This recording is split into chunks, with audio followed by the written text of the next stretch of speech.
will say that he started dancing in 1959 and 2 years later started calling at the age of 14. Did I sound like I say that? All right. Daryl's been a full-time professional caller since 1978 and has traveled internationally. Recorded for several different square dance labels and has had many, many hits along the way. He calls and teaches from beginners through C3 and enjoys calling at all levels. And we're so happy to have them. You can go ahead and give them a hand right now. All right.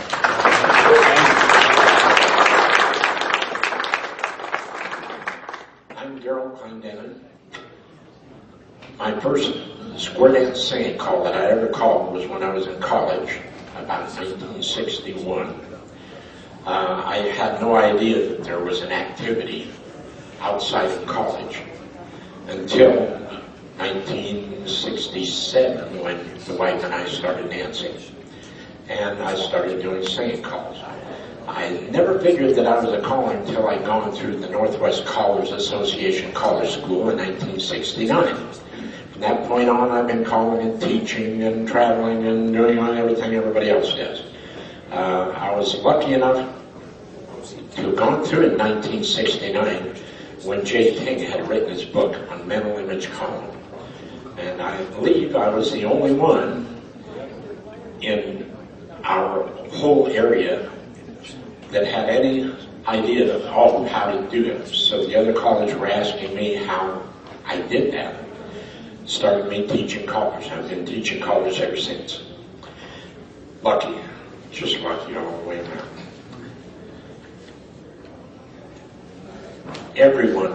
Everyone uses mantras. If you're a caller, you use mantras. Mantras are nothing but a group of calls with a specific purpose in mind. That specific purpose might be a zero. It could be an equivalent. It could be a get out. It could be a setup. It could be any of a number of different things. I've got those all listed on my handout up there, all of the different types and everything. I won't try to go through them. These guys have some fantastic stuff to impart. But even the sight callers use mantras because they are a group of calls. If nothing else, they're put together with forethought because you know that this one has to follow that one and this one and that one makes a very smooth combination. A good friend of mine, Mr. Jim Hattrick, here this past weekend, we did a dance together. And he said, Daryl, try this. It was static square. Head ladies pass through. Touch right hands with the opposite. Single hinge, boys trade. Of course, you got that quarter tag wave right across my... I would never have thought of that. But I think of it now. And I'm sitting here this morning, not in here, but sitting there, and I'm thinking, you know, facing lines, if I had those girls passing on the diagonal, you know, you've got those neat little right-hand waves over there, and all kinds of things you can do with them. That's a mantra. That's a mantra. And we all use them. We say, okay, here's a combination that works. Here's how I can use that combination to put together a nice dance for everybody. See, he wants to find out what I put in. But that's what it's all about, gang, is how we're going to move the dancers. And moving the dancers has nothing to do with the control of element left. Moving the dancers has to do with how they're going to get from here to here to here to here, just move around smoothly to the music, right? That's the dancing. Resolution is something else. We take a little bit of work with modules in certain resolutions, get outs. How am I going to get out to that right and left grand? How am I going to get out to the at-home resolution? Those things. And you can have modules that will do that for you from a specific point in your calling. In other words, if you had partner lines and zero lines, whatever you want to call them, you can have a get out module to a right and left grand that starts there. and if you recognize where you are. Can I ask a question? Where can you go in a square? Anywhere. Where can you go in a square? We call it square dancing, don't we? But the only time you're really in a square is when you're in a static square at home. The rest of the time, you're either in a circle or you're in a grid that's going this way. It's more of a rectangle, isn't it? Going this way or this way. Those are the only places you can go. Either in a circle or in a grid that goes this way and goes this way. A grid being two couples on this side, two couples on there. Hello. You mad? Did I make you mad? I don't know if he's ignoring. Okay. But the modules basically are what we do on one side or the other. Now, you get on up into C3 challenge, I don't know, you get into these different formations, they might have something different, but I can tell you this much.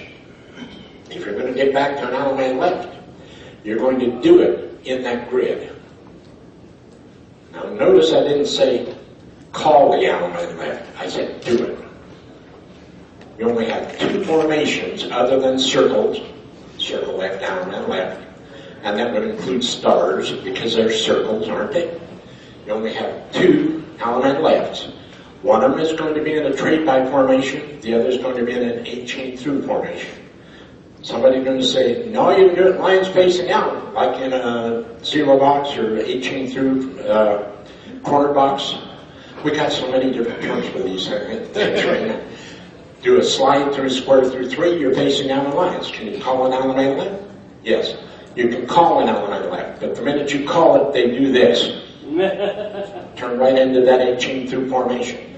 You have two formations in which you're going to do the normal Allemande left, if everything's going to be symmetrical and everything. All right?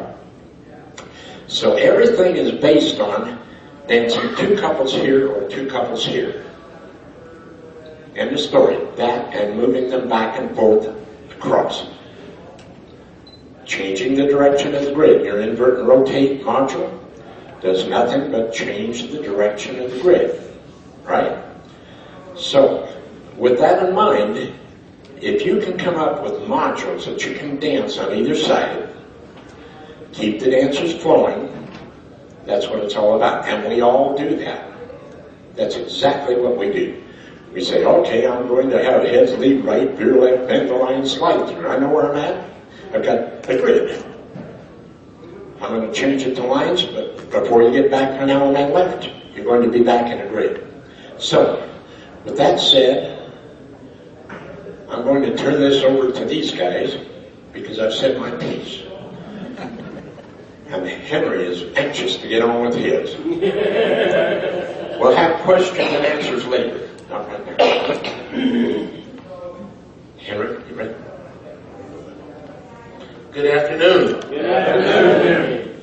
You know, each year when I get my MP3s, whether Sharon and I have attended the CALLERLAB convention or not, one of the first sessions that I search out is the session on modules, because I'm always trying to learn more, and I figure, you know, listening to the more experienced callers, I can always learn something.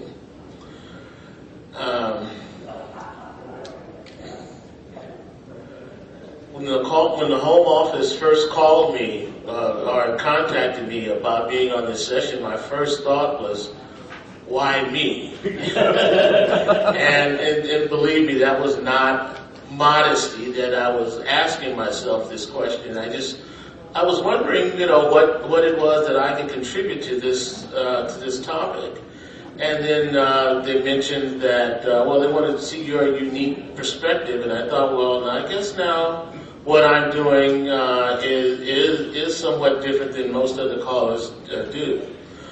I had known for some time that my sight was diminishing, but it really came into reality. The reality of it set in between the 2005 and 2006 conventions. At Portland in 2005, I called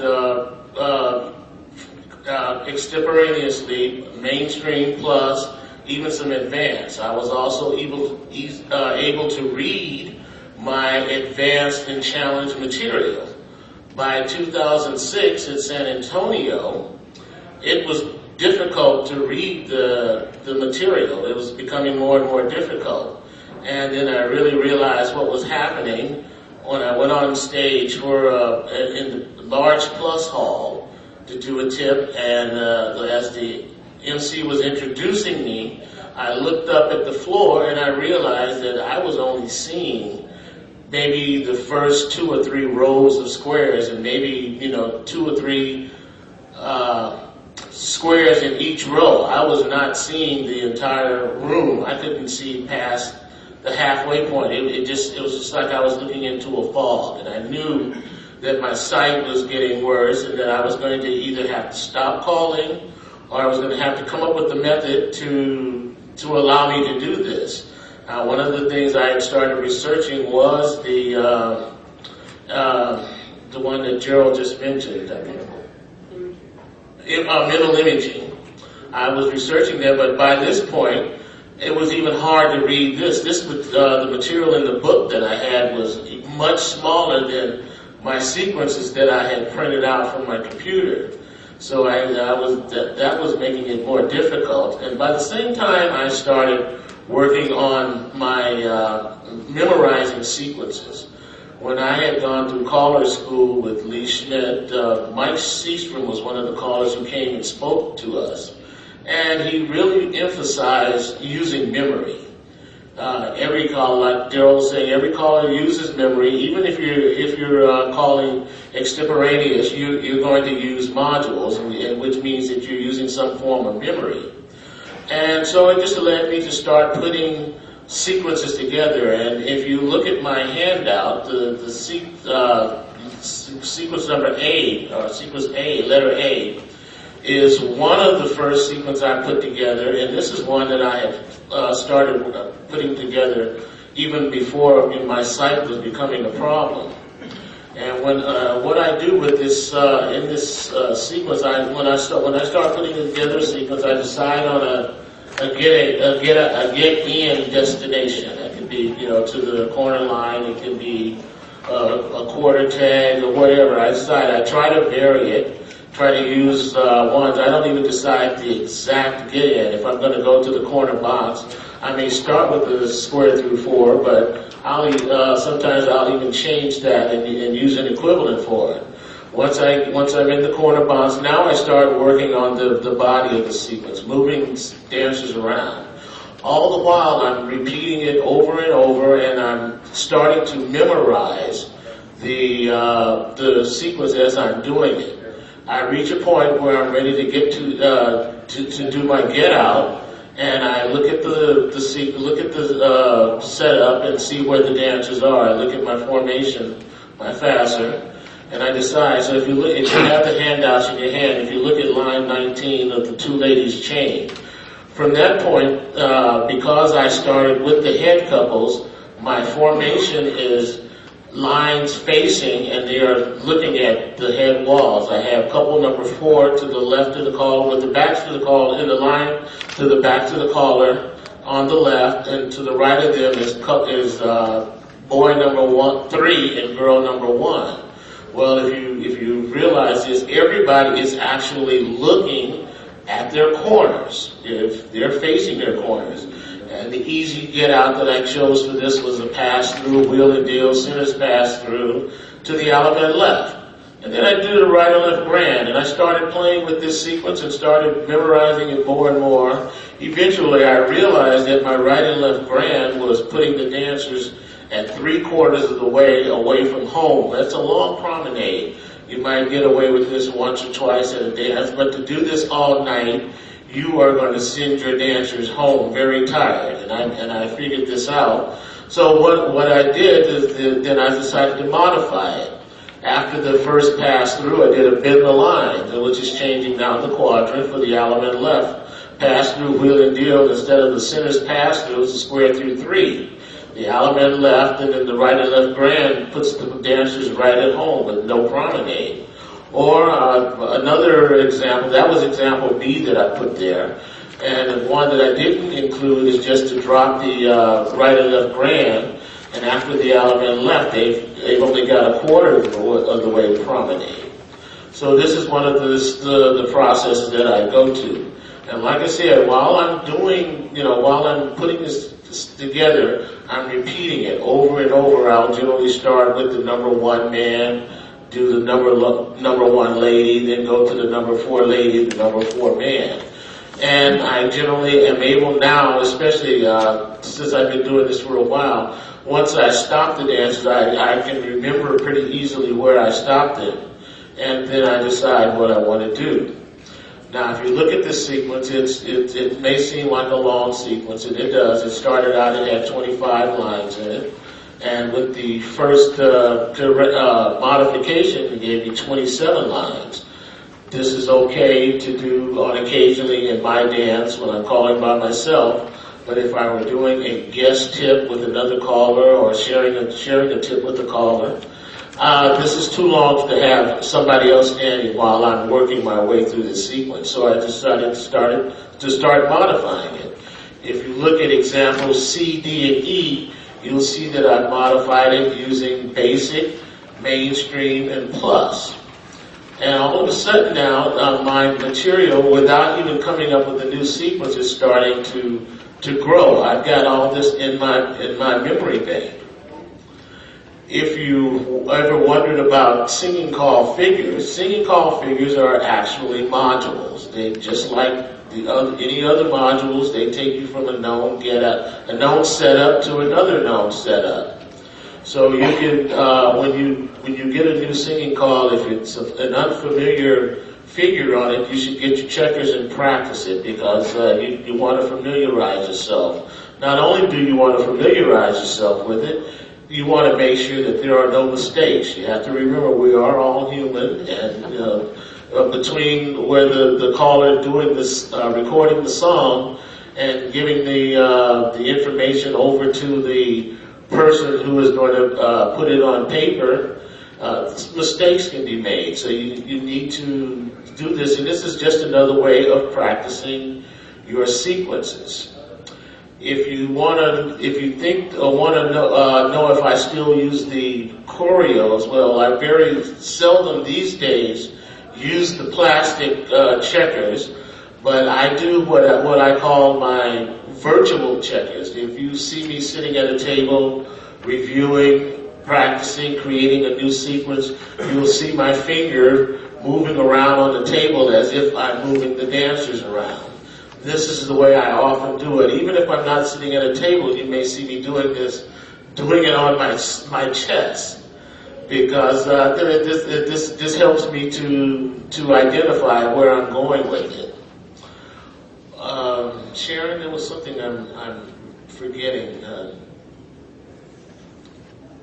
Are you close by? No, you're okay. I'm okay?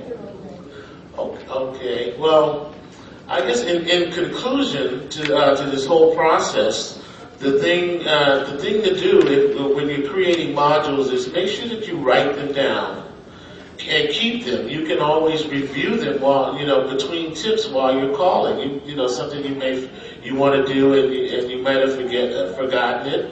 You can always go back to it this way. But as for using the memory, this is what I have done, is that I practice it. I'm always, not always, but I am constantly reviewing sequences that I've already created, and I'm very often creating new sequences, and I keep them in my head. Between, let's say, within a week's time, I will probably have reviewed all of my sequences from basic all the way through C2. And I keep doing this, and this is the only way that I'm able to retain it. When I do get a sequence, Sharon comes and we'll put it in the computer, and that's one of the ways that I save them and have them. We also put them on paper and also put it in the cloud. So I save all this material. All right, thank you.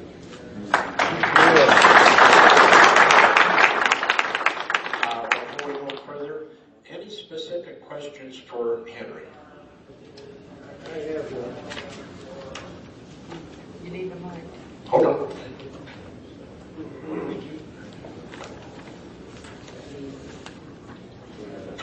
Yes, my name is Glenn Conant. I'm in Green Valley, Arizona, and him having the condition that he calls with, do you follow it in your head imagely? Do you see images in your brain as you're doing this calling?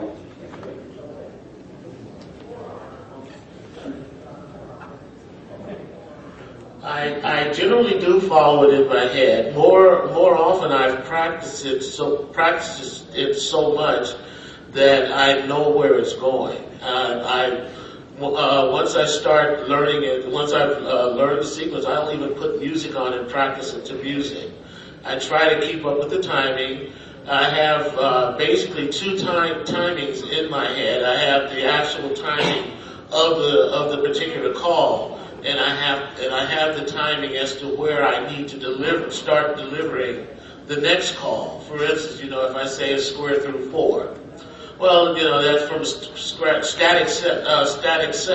That's what, 10 beats. So I need to know also when I'm going to start the next call. If it's, say, a swing through, I don't have to start as early as I do if the next call is, say, spin chain and exchange the gears. And you tell us, so I have to also keep all this in mind. Thank you. Any others? Okay, we'll get back to questions and answers once again later. Here's to our Daryl. Thanks, Brother Daryl.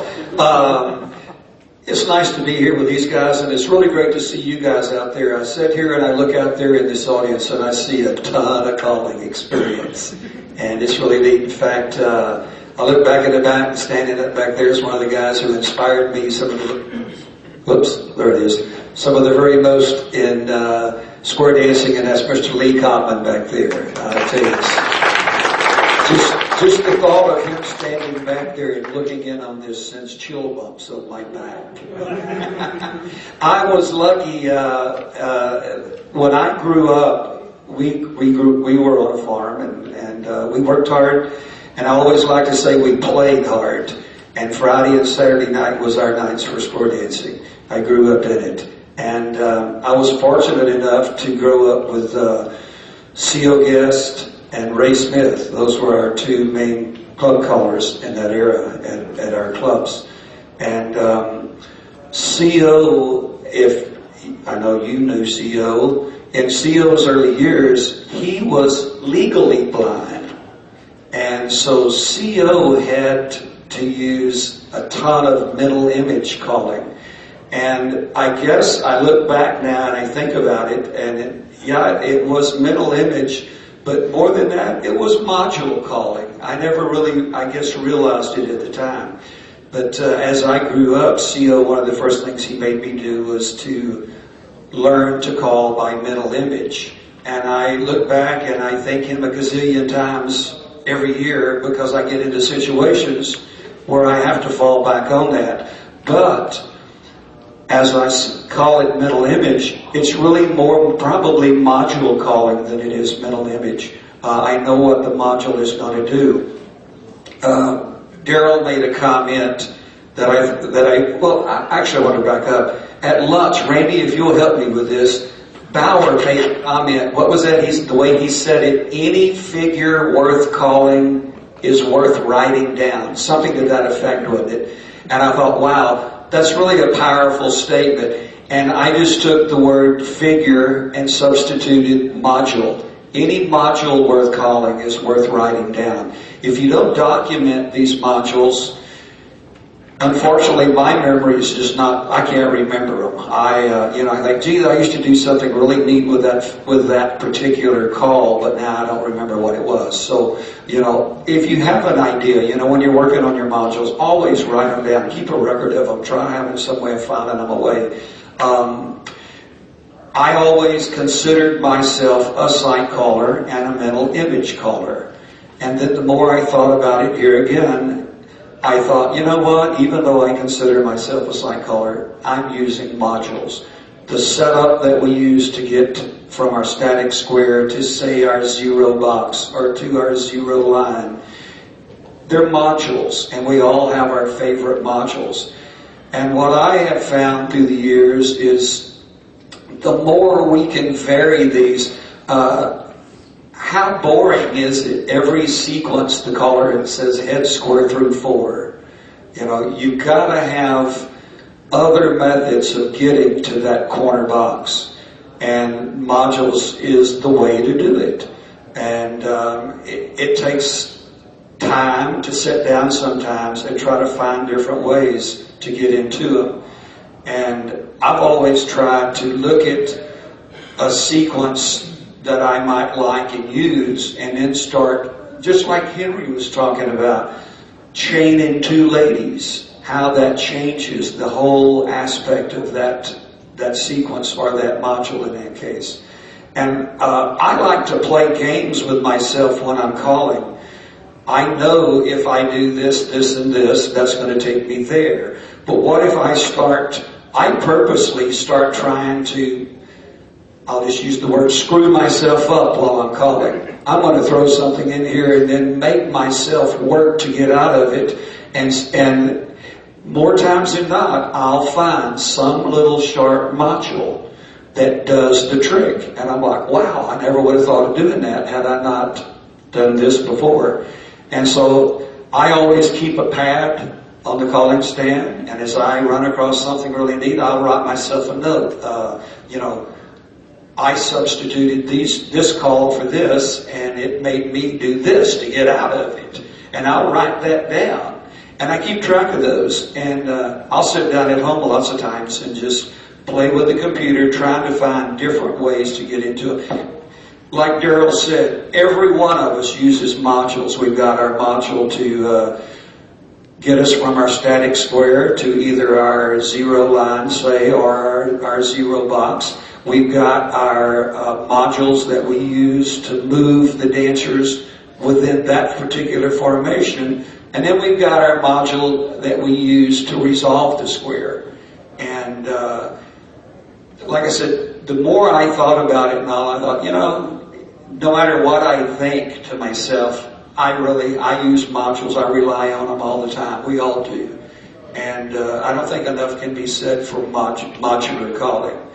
I had a handout, and somewhere it got lost. I went to pick it up over in the caller's room, and they could not find it. They thought it was here, and it's not here. So I apologize for not having the handout. But the handout, actually, it was not anything that I authored. It was actually Tim Mariner's handout that he used on modules. He had a terrific paper on modules, and I had talked to Tim times and times, and he'd always said, please, use it anytime you need to. And so I apologize for not having that. They're trying to find it. But anyway, when you talk about modules, there's just modules within modules. It just goes on and on and on. You can take any call within a module and substitute a module for that call. And so it just becomes a domino effect. And here again, I go back to you've got to have a way to, keep these modules straight. Like I said, I can't remember them all. But I was really kind of hoping that you guys would have a lot of information to share with us and have some really neat questions that we could get into this stuff at some really good depths. I know I have conversations all the time with friends, and we'll start talking about a call, and then the next thing you know, it just opens up a whole horizon. I'm like, wow, I never thought of doing that. And you take those ideas and you apply it toward modules, or take those ideas and form modules from those ideas. And I think probably, really having said that, that's really about all I've really got to say. And I'm really kind of hoping that you guys will come up with some really good questions and ideas, and we can really get into some good discussion. Thanks, so, brother. Anything in particular for Daryl? Questions? Answers? Oh, I want to see Disagree. you run back there and take that mic to him. Yeah. No, I'll do it. I don't want you to exert yourself.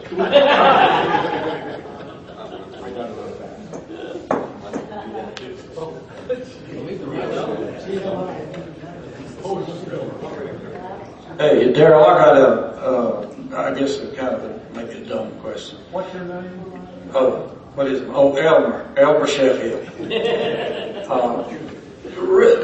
Just getting right down to the very facts. What is the real difference between modules and mental image? Oh, boy. Do you understand what I'm saying? Yeah. Oh, exactly. Yeah, exactly. Yeah. Wait. Now, Elmer, if we play our cards right, I can give you an answer, and then he can run back there and... Yeah, never mind. Okay, yeah, mental image, when Bill Peters had, what's that thing doing? Bill Peters had a publication that was mental image calling. And Bill's idea of mental image is you take one person, that's your primary dancer, and then you take that person's corner, and you're basically following them in your mind. Like one of the things that we did as kids, CO would make us turn our back to the floor, and we would have to call and visualize in our minds where they were. And I must admit, as a kid, I probably cheated a lot and used a few memorized routines, which were actually modules in a lot of cases. It was probably a combination of 2 or 3 modules. But with Bill's idea, you followed that one couple, that one dancer in your mind. You knew where he or she was at all times. And you literally could close your eyes, and in your minds, someone asked that about, do you follow the dancers in your mind, Henry? And that's what mental image basically is. You're following, there's no way you're going to be able to follow the whole square, but at least you can pick out 1 or 2 people in your mind and you know where they are. Let me add something to that. J. King wrote, I think, what was the first book on mental image calling. And basically, it was a system of setting up for a particular Alaman left. He said you have an Alaman 1, Alaman 2, Alaman 3, and Alaman 4. And it was all based on who was directly across from the number 1 man at the setup. 4 ladies chain straight across. Who's across from the number 1 man? Number 1 lady. So the minute they get in that grid that I spoke about, who does he pick up for a partner? Number 1 lady. And he said that, okay, he's got the number 1 lady, he'll have the number 1 lady as a partner when they do the Alaman left. And the Alaman 1 was right over here. Number 2 was a pass-through away from it. That's one of the trade by Alaman lefts. Number 3 is right here. Number 4 is a pass-through away from the 3. That's another the trade by. 2 of them in a chain through, 2 of them in trade by formations. If you wanted to set up for an Alaman 2, 4 ladies chain 3/4, puts the number 2 lady directly across from the number 1 man.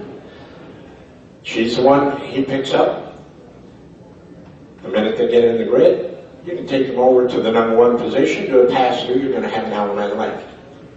That's how it works. So it's a system of control by having a setup for a particular Alaman left and then going to that actual geographic spot on the floor in your mind. You don't have to follow the ladies. You follow 1 person, that number 1 man. Wherever he goes, you follow him, you take him to that geographic spot on the floor, and if you haven't done any partner changing movements between the start and there, you will have an Alaman left. Now that's the mental image portion of it. The usefulness of it is the fact that you can put them in virtually each of the 4 positions that they can do in CALLERLAB. 2 in trade by formation, 2 in A chain through formation. Then you add the use of modules to that. You say, okay, I've got them over here. I'm going to bend the line and slide through to CALLERLAB 1. I can do anything. I flutter wheel, reverse flutter wheel. You know, as long as I zero out any partner changing movements, then take him to there, it's done. So it's a method of control is what it is. And you use it with modules.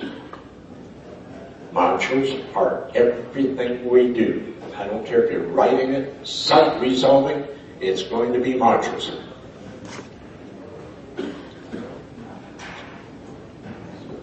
Thank you. Jay King, from no relation to the fellow that wrote the book. I bought Don Beck's copy several years ago, and when I sent him the money, he said, you gave me quite a start, because Mr. King had been dead for quite a while. Anyway, the question is, if you're a module caller, do you have to rely on dancers to get through? Since you've got your modules all up here in your head, like Daryl said, you turn your back to all of them, and as long as you got your memorized modules, you don't even look at the dance floor. That's right. Yeah. Bingo. You might not pay you. We can get a marathon.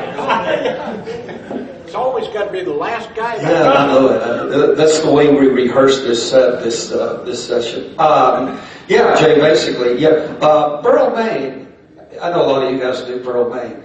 Burl Maine, when he started calling, was probably one of the most bashful men on the planet, probably. He just, he would turn his back to the floor, and he'd call to that wall right up there. And that's what Burl was doing. He was using middle image and obviously modules. You know, at the time we didn't have not the word. We had. This is as bad as talking to Bob with the hiccups. You know, we had not heard the word module back then. You know, let's see, we had zeros and equivalents a lot of zeros and equivalents. And I think a lot of those zeros and equivalents have probably evolved into modules. I guess the word module probably really fits them better now. But yeah, Jay, basically what you're saying is... Can I come back there now?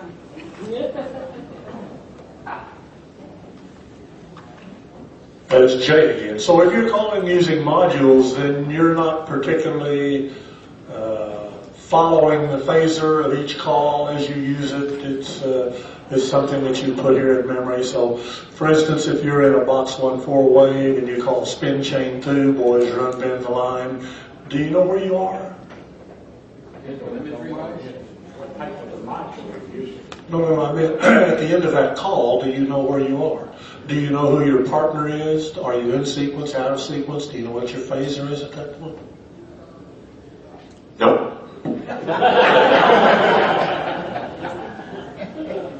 Don't beat around the bush. No, I don't. He asked if no, I don't. There's 2 things. How many of you are sight resolution callers?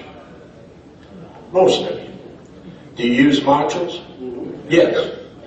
How do you use them? You use them as a group of calls with a specific purpose in mind. It might not be an equivalent. It might not be a zero. It might not be an invert rotate. It might not be anything except how to move the dancer smoothly. And you rely on being able to look out there and recognize the phaser and be able to put them where you want, for the on and left.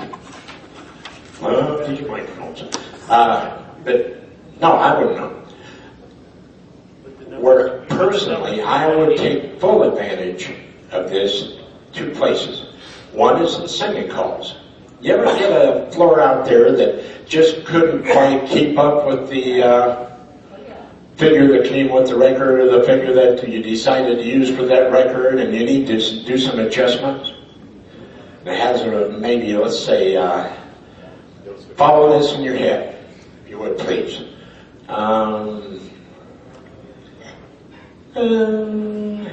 Head star through, pass through, right and left through, veer left. You know where you are, right?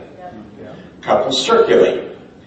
Well, now you're in a good position to do maybe a chain down the line and square through 3 to swing the corner. You're in a good position to do a half tag scoot back once or twice and swing the corner.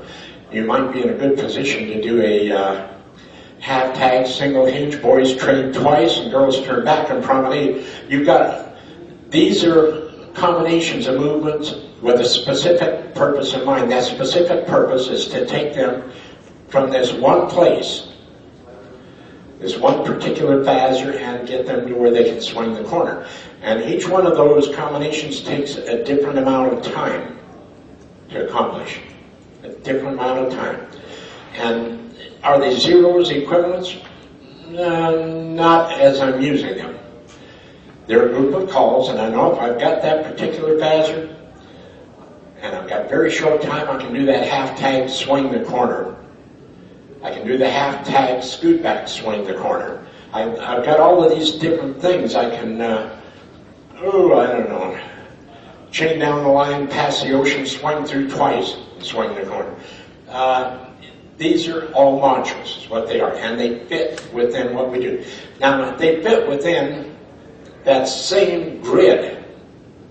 If I want to put a mental image, I can stay within that grid. I know where I'm going with it, all the way over, all the way. You don't have that many places to go. Now, if you're going to get into trapezoids and things like that, I don't know. Maybe you've got something else to deal with.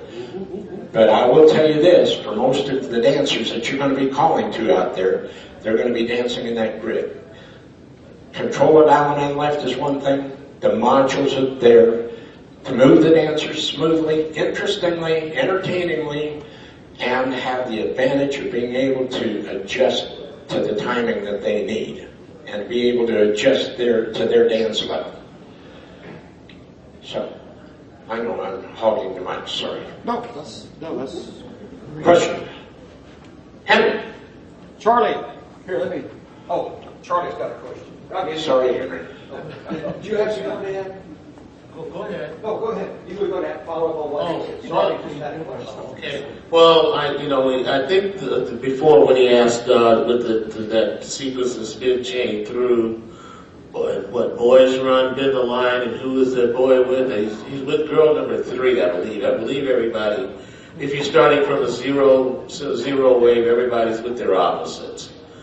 But that's but. When you were asking, do you need the dancers? Well, the reason we're doing this is to allow the dancers to dance. And if you can have all of this in your head, but if the dancers can't do it, then what's the reason for doing it?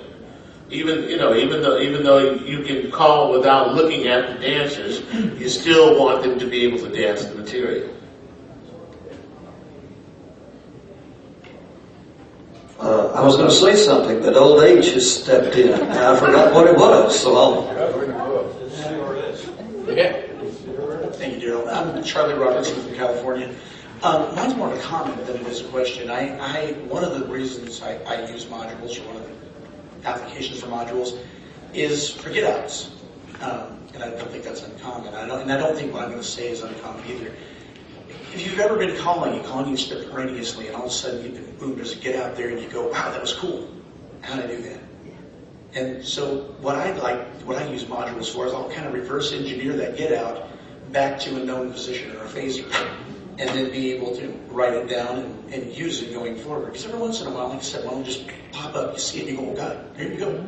And so that's what I use modules for, is I kind of reverse engineer them, back them up to a known spot, and you can pull the trigger on it.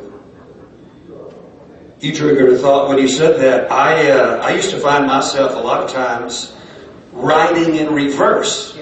I saw something on the floor that was really intriguing, and I thought, wow, how did I like that, and I want to use that. I want to convert that into a module that I can use regularly. And I found myself a lot of times, like Charlie says, I would be sitting down, I would have the ending formation now, and I knew I used this call, and I think this call, how did I get there? So I would write in reverse and get to that spot. And it works. It works. Somebody had something. Down the back. Down the back. Well, Oh, there's a hand. Okay. There's no questions asked in the front. How did I inherit the microphone? Good afternoon. My name is Gloria Viviera from Massachusetts. And when I first started calling, Ken Ratucci was my teacher, and he's been a mentor for a number of years. But he always told me I was crazy when I was calling. I couldn't remember a module to save my soul. And I still can't. But what I find for myself is I will use a module to set up like square through four or any variation of that. And then I will just extemporaneously night call whatever I want for 2 or 3 minutes or 5 minutes until I get bored. And then I will do another module to resolve my square. So I do use the modules to begin and end. And I find I use modules more when I'm doing a singing call because it's very timed and specific, geared to the music, of the music. So that's kind of where I use the modules mostly. And I didn't used to appreciate them, but boy, I like it when you have a floor that can't dance for beans. And you just do a really basic modules, square through 3 and element left or swing your corner. So I do find a very strong value in the modules that I never did appreciate before. Thank you. I remembered what I was going to say, Jay. Yes, when you were asking about, you're always concerned about dancer success. There's no question about that. And even though, you can follow them you can close your eyes and follow them in your mind, that's not necessarily what you want to do. I found myself using the middle or like at nationals, when you've got a gigantic floor and you cannot, I can't tell who's in what square. That's when the middle image and then hence the slash modules really come in. But yeah, you're always concerned, about your dancer success. Jay again, I'm hogging the microphone as well. This lady here brought up a point, is, when you get to be chronologically advanced, as all of us are, your amount of gigabytes in your memory, just goes down the tubes. So if you're like me, these professional callers, a la Ken Bauer and these guys, they can watch 3 or 4 squares out there, and so if one square bubbles, hey, I can get these 3 out. Unfortunately, I can't do that. So that's and with with the modules, again, you got to rely on your. How many modules can you put up there before you hit tilt? I'm 71.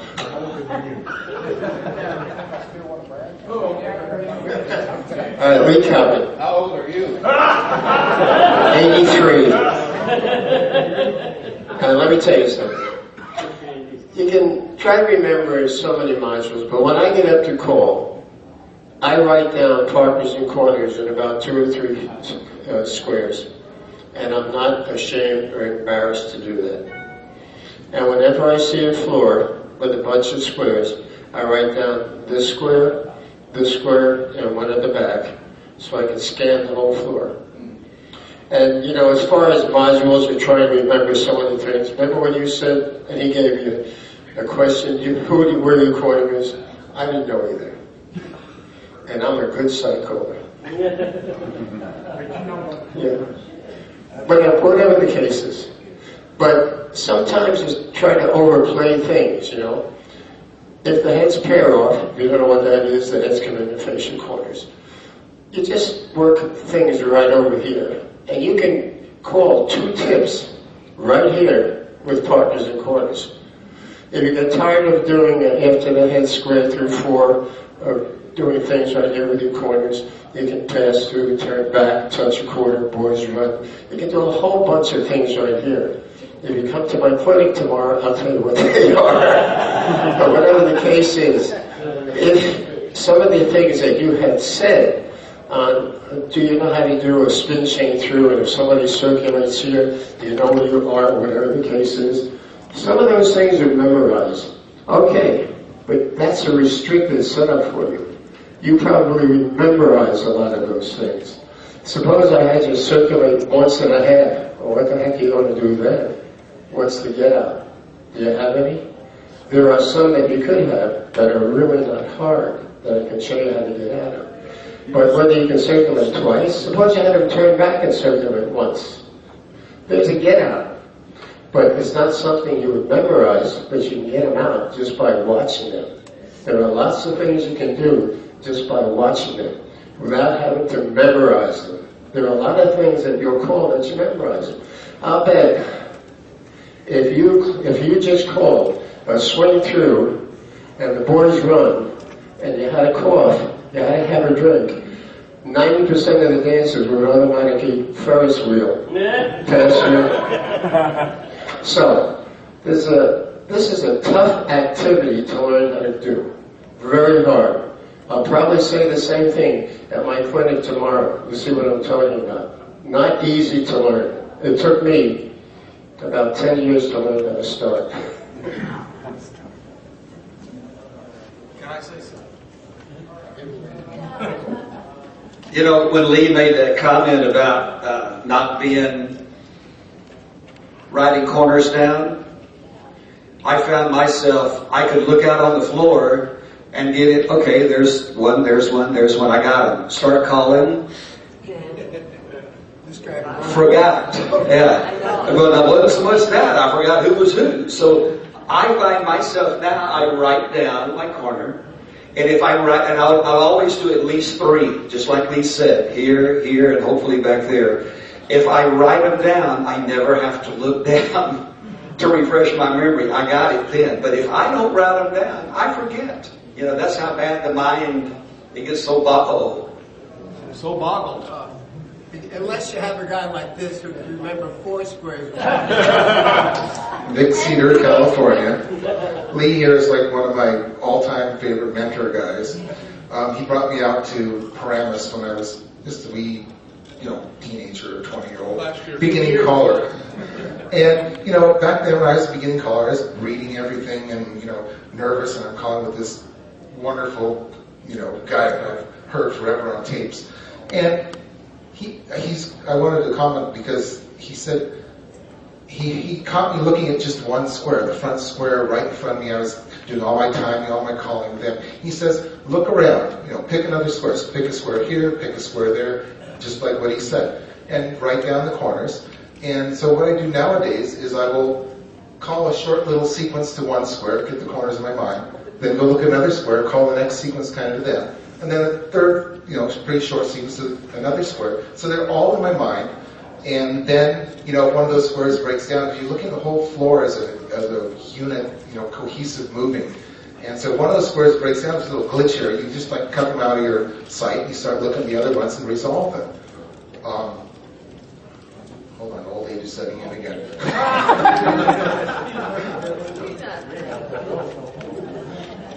How do you know what to call? Well, they're modules. They're modules, exactly. But right now we're talking about who to watch. Who to watch. That's resolution. That's resolution. It's a totally separate thing from modular call. Modules are for the movement of dancers. They can be for the resolution, but from a particular recognizable hazard, right? But as far as movement of dancers, I'll go back to saying what we said to begin with. We all use modules. Even if you sit down and write them down and read them, cite them after you know them in your head. And if you don't know them in your head, if you're going to be the caller that stands up there and says, okay, swing through. Boys run. Ferris wheel, my favorite figure league. But this is getting on right around. No, but you do have to have these combinations in your head if you're going to be a sight resolution caller. Otherwise, you have no idea how to move the dancers, and the whole thing is about moving the dancers. The last thing you want to do is Allen and left. The dance comes before Allen and left. And you want it to be good and smooth. Any other questions or statements or disagreements? We're the heavyweight role over here. Yeah. I don't know why I'm here. Randy Doherty, Mesa, Arizona, and Far, Texas. One way that I help myself remembering is, especially when I'm on a regular club-type night, where in Texas we have the same people coming, 2 and 3 times to you every week, I check out what I think are the better dancers. And they come so often to me is that I will always remember those 3 couples or those 3 people as primary people. So if anybody's a caller that comes to my dance, I'm watching them. If I'm watching another leader, I'm watching them. And so I don't have to remember so much, because those 3 or 4 couples are always my primary couples. And of course, if one is gone, that's no big deal. But the big deal is if they all get in the same square, you're kind of screwed. Yeah, they wanted us to stay with the subject. So resolution is a totally separate thing. Absolutely. On modules. Anything else? Somebody, Henry, you got something? Oh, Henry has something. Ask him. You have to be patient with me, Henry. If you've ever been in a situation where you're calling what you think is some really good material, and say you've got 8 squares on the floor going, and they're all moving, and all of a sudden there's only 2 moving. And so you can either let them finish it and go. If you can go back and repeat it, then that's a module. You've done modular calling. If you've totally forgotten what you did and how how the dancers got mixed up or whatever, then it's probably not a module. But if you can do it again, then you have created a module. Even if you don't remember it long term, it's you still made it into a module. And the fact that you can go back and do it again and hopefully get the dancers through it.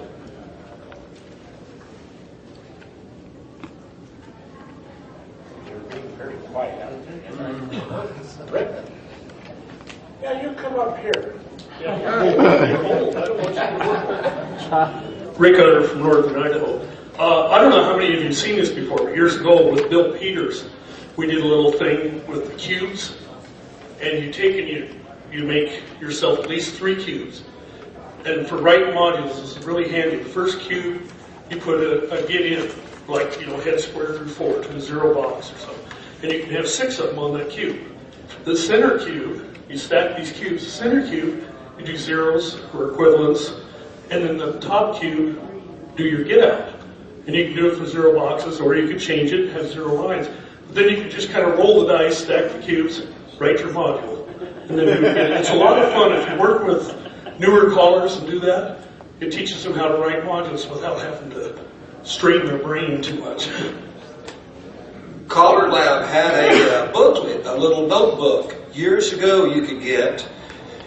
It was a small notebook, but you'd open it up, and I think it had 4 little pages that you could turn. It was like they'd taken a page and cut it into 4ths. I believe it was 4 parts, maybe just 3. But the top part was all this particular section of the booklet. You could turn the page, and it was all this. It was like an opener, and they were different modules you could use. You could take, and then the next page, you could, that would be a good middle module.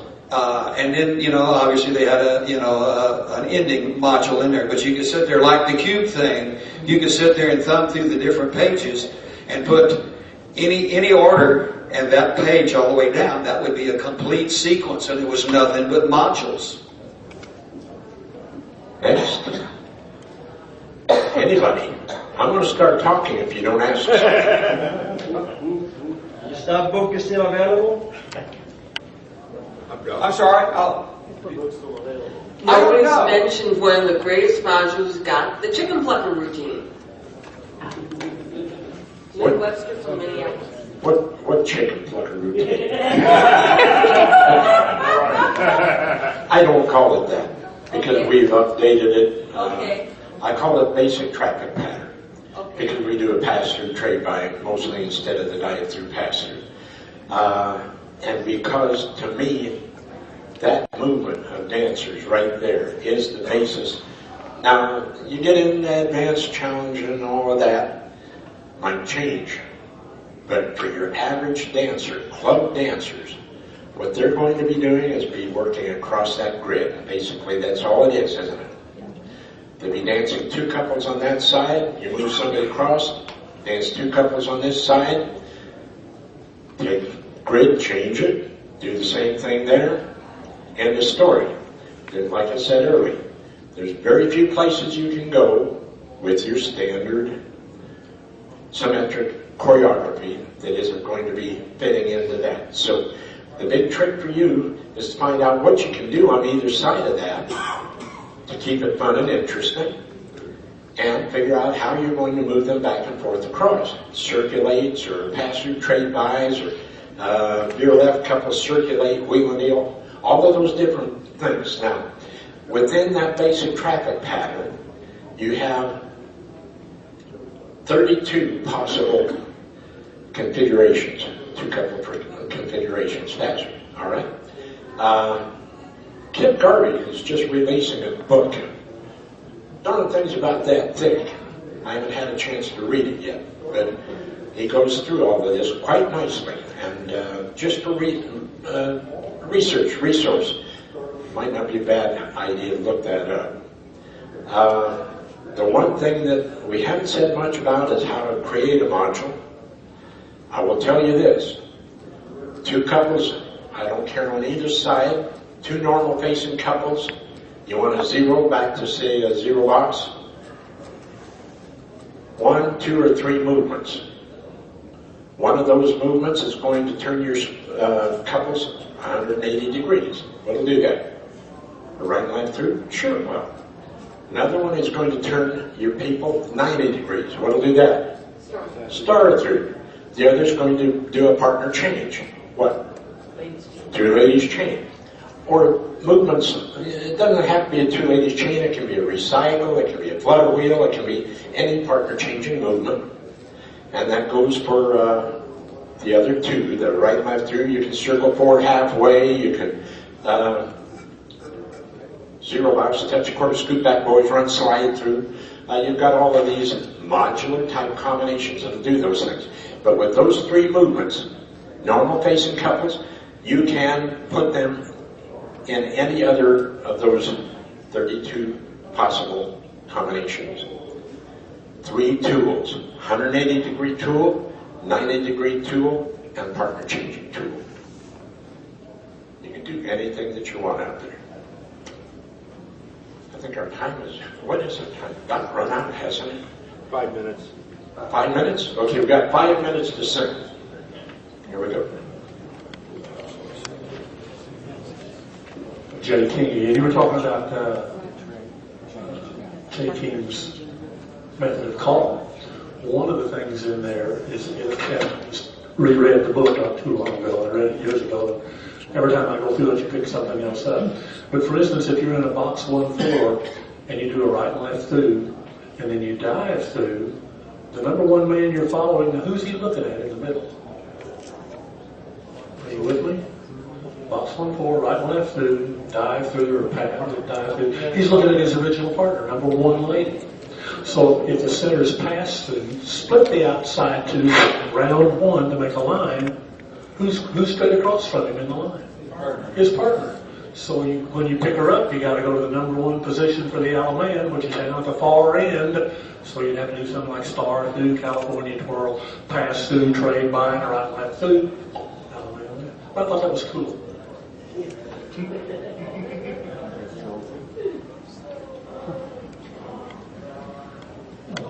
My main thing with Randy Doherty, my main thing with modules is get-outs. I like to steal or research modules.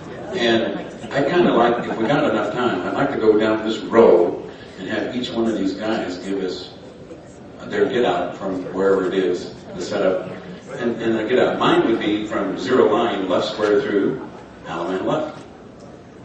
I can pick this up better by saying through 4 and Alaman right and back to your partner and turn her by the left and roll promenade. Or I could do what Jay just said, get him in that same setup with the lady on your left being your corner, and if you do a square through 4, what are you going to walk right into? Right and left right. So those are my 3 or 4. Okay, Jerry. I'm on the spot. Jury jump. Out of sequence lines. Pass through wheel and deal.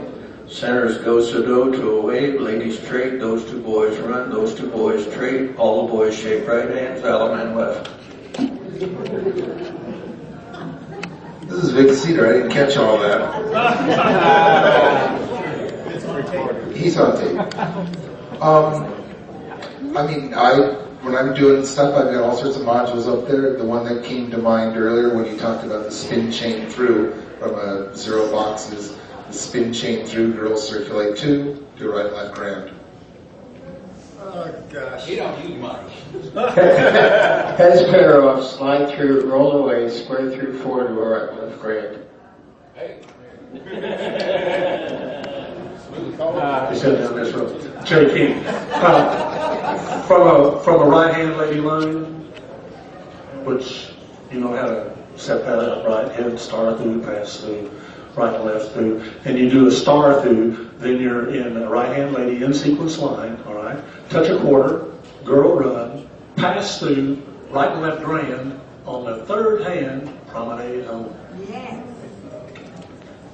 On a sequence partner line, half the ocean, everybody fold, right and left grand.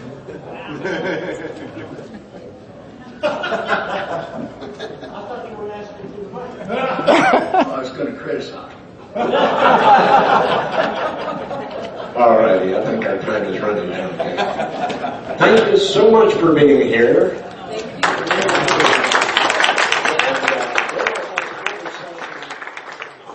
You have another session tomorrow afternoon, is it? No, I think This today. Next Okay.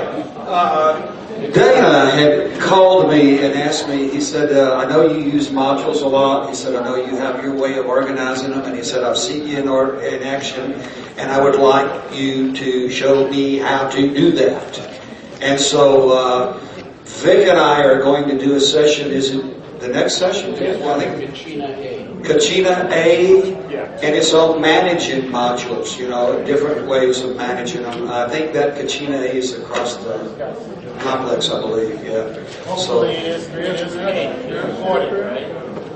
Yes, it is.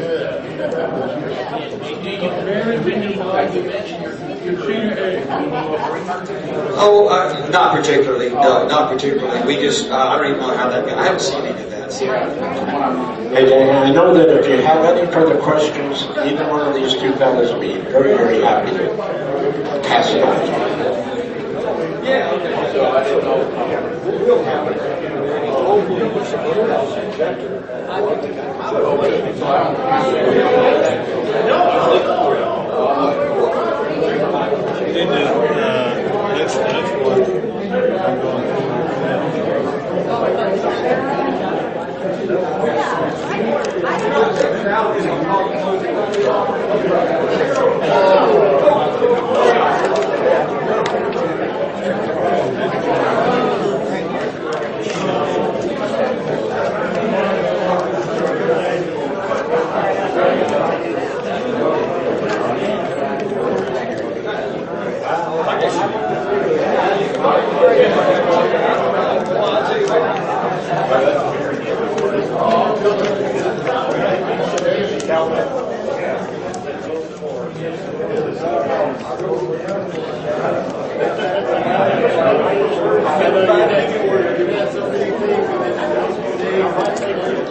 Yeah, I got mine. Yes. Yes. Yes. Not a problem. I got a computer right here. Okay. What kind of connection do you have? It's the regular VGA? Yeah. Okay, great. And I use the projector all the time with this.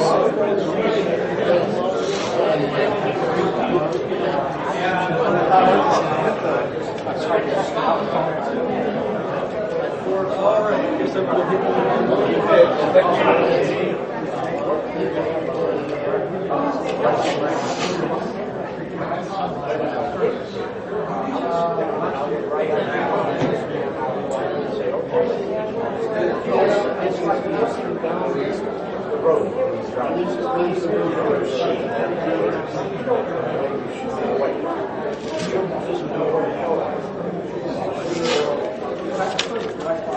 You're next. How are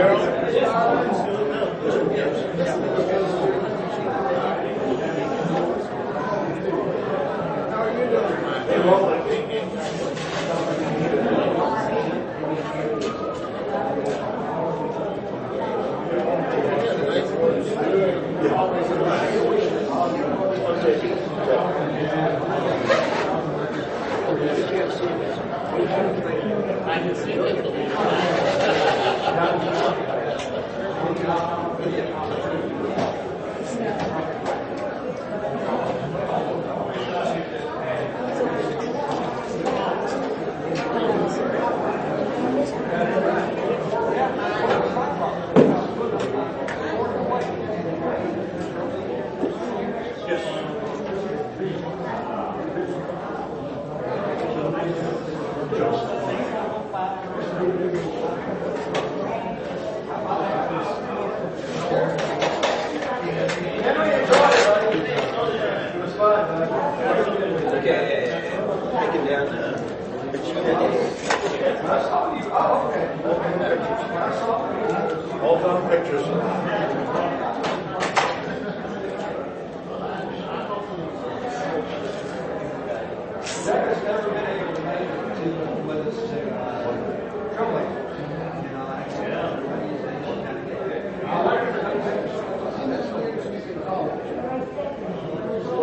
I quit a couple of years ago, so. She told me she's going to try.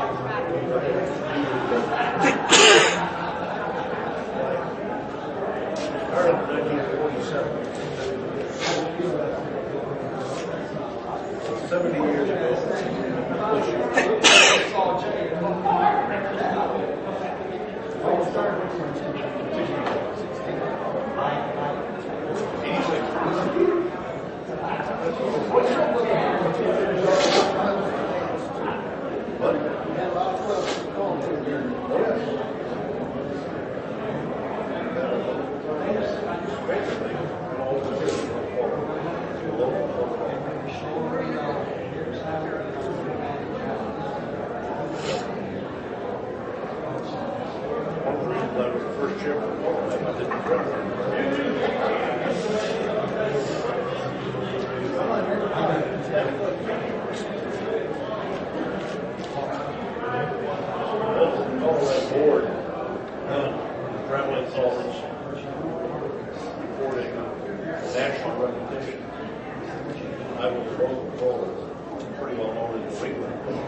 Well, I'm going to do it.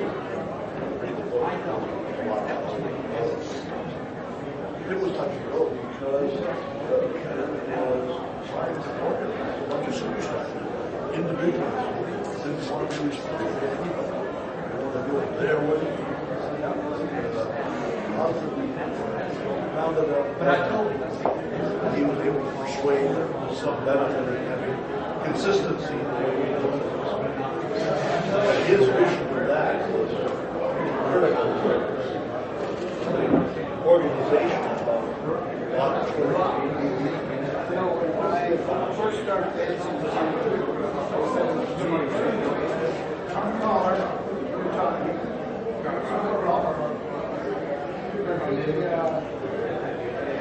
As part of what's now called he also covers the Lipscombs.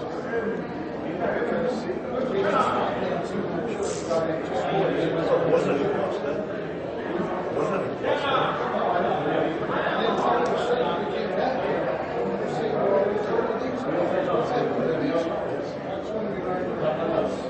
Oh, we started.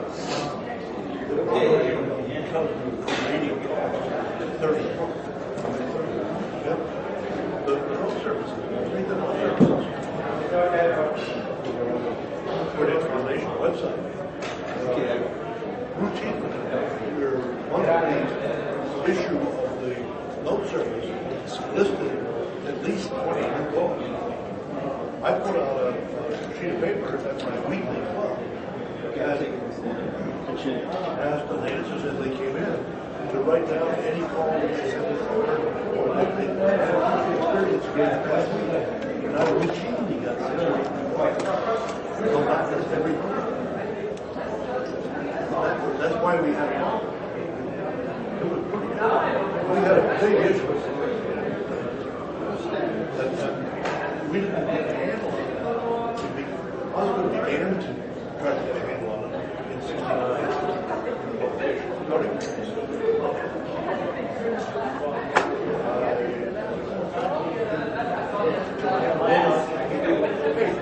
Super. Oh, here's a great story. Oh, yeah. Good to see you.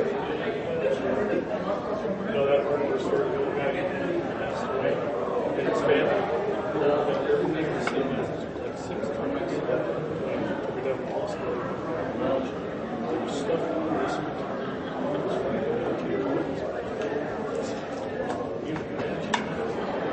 Is this a handout? I'll put it for that. Excuse me. You couldn't find it. We tell that story? Anytime. And go all the way to there.